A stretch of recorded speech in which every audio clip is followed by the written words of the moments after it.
So people are supported nowadays to believe whatever they want. Well, whatever they want to believe, it is up to them. It's, their personal business, what they want to experience with their mind. What you want to experience with your mind is never going to be anything of great value, because your mind only creates meaning and simply does nothing else than recycle the thoughts and ideas, emotions, whatever you have accumulated, right? The more you accumulate of that, the better it will create. If you accumulate only madness, it will create madness. If you accumulate wisdom, well, you will vibrate with that more and more, right?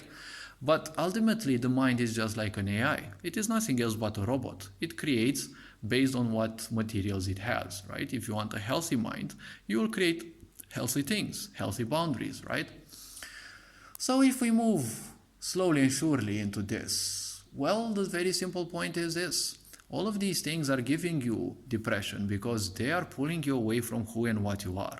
You've been born in a certain way, and well, that is what you are. If you don't like it, it's always going to be depressing, because depression always is an indicator that you are doing things that you don't like. It's always going to be like that. It's never going to be anything else. Whenever you are doing things that you don't like, depression will slowly creep in. It is a way of your body that is saying you are not accumulating the right energies, you are not doing the right things, right? You are being bombarded with chemicals in your food that are giving you depression. The coffee that you are drinking is giving you depression. But obviously no one will want to believe that, because coffee is their comfort zone. They will even die for it. Well, you will die of it anyways, but the point is, all of these things in your world have been designed into little poisons. It's like you're putting needles into your skin, but you're not doing it, like acupuncture. You're doing it in a way that slowly kills you. You're putting slowly needles into you, and you're going to slowly bleed out. That is how things in this sick society function. And you're wondering why you're having depression. Well, perhaps you're probably a bit too disconnected from things.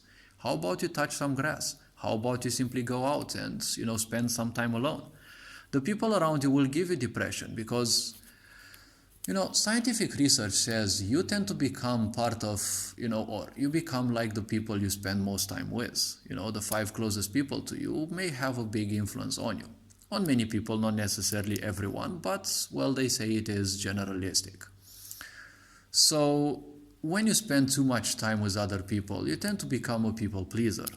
Enjoy what I do in the sense of, something that has kind of always baffled people. I can be so me, like I can be myself, I can be me when around people. I'm especially me when I'm alone. People have been at times ignoring me, people have been, keeping me at a distance, and they were always curious or angry or things like that, anywhere in between, that if I was not spending time with them, maybe I felt a bit depressed because, we all need social attention and such. But I was very used to the fact that I was alone, even in my own family, because I never got the attention that I needed. I rarely got things that I wanted, and my parents would kind of drown me in things that I never really wanted or requested of them, while at the same time they would, call me, all sorts of names because I wasn't thankful to them. And they would simply refuse to understand the fact that I can be thankful if you give me something that would truly benefit me, not something that you buy for me just to distract me from the fact that you're incapable of giving me attention.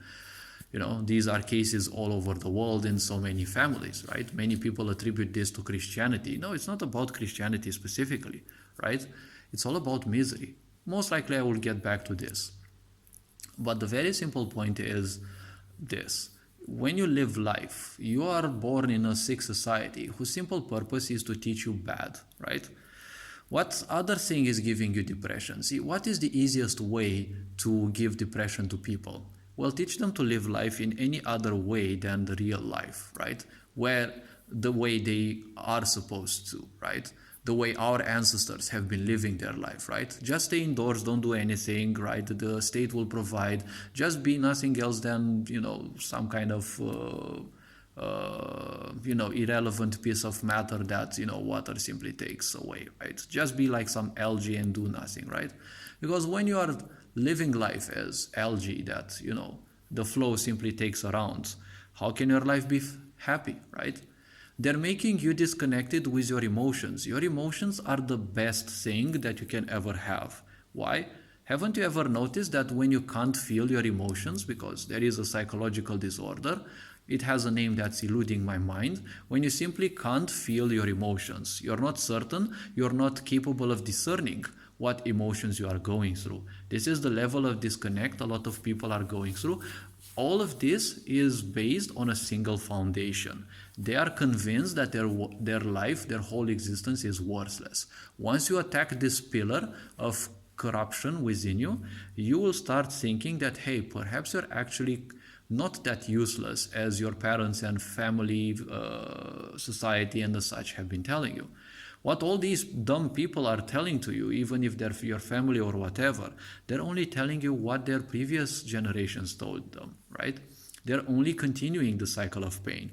If you don't transcend this cycle of pain, this becomes a big problem, because you're going to transmit it to your children, and your children will transmit it further if they're incapable of it. And it will become stronger and stronger. And don't think that you can die happy that you have not accomplished these problems, and you have created more problems in the world, and you can be satisfied with that. No, don't worry about that, because you're going to be burst again in here, and the pain that you're going to go through is going to be far greater than what pain you have inflicted till now. This is how karma functions, not me or anyone saying it. This is how karma functions. You have all these dumb fucks who think and wet their pants that they're ruling the world. They are the result of us. They are the result of this ignorance, right? Some people are simply like broken since birth. They're nothing. It's like they're a human body, but it's like there's nothing there controlling them. It's just that their stupid impulses are simply controlling them. They are only slaves of their impulses. So how can a slave of their own impulses be called a so-called ruler?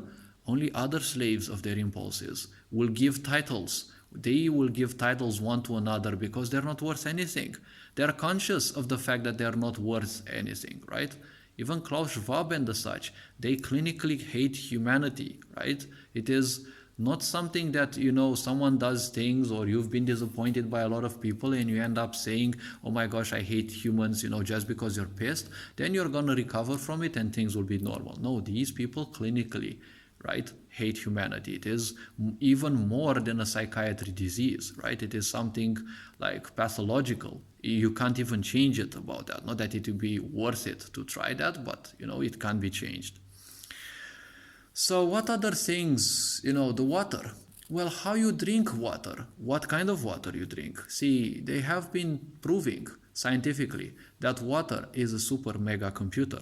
It is capable of understanding, not necessarily understanding, but it is capable of housing every bit of energy that is transmitted to it. You're bombarding water with all sorts of chemicals under the guise of your protection, right? Under the guise of being protected from viruses, from whatever. They're putting chlors and other things in it that simply destroy your health as well, right? They're telling you, yes, that, the chlorine in water disables your pineal gland. That is also a point, but it also does so many other nasty things in your body once it enters, right? Did you know that when you wash yourself with water with chlorine, you actually purify water because that chlorine enters your body? Your body absorbs chlorine, a part of it, from the water, right? So technically, you are washing water, not water is washing you. Obviously, physical bodies have been growing, a resistance towards that in time because, we're not that incapable as, modern scientists want you to look like. Because as I've been telling you, all of these intellectuals we had back in the times have been systematically removed, killed, in order to bring all these nullities, right? Insane people, monuments of humanity's insanity, to tell you what new medicine is like. And you have all these mediocre and primitive-minded people end up as your medics, right? And you go there as a patient and you're telling them what your problems are, and they're denying it in front of you. Like, who the fuck you are to tell me and deny me what I'm telling you? It's my body, I'm telling you what I can feel. If you're incapable of that, well, I'm going to go to another medic. But the question is, will you actually find a medic that is more capable than those, right?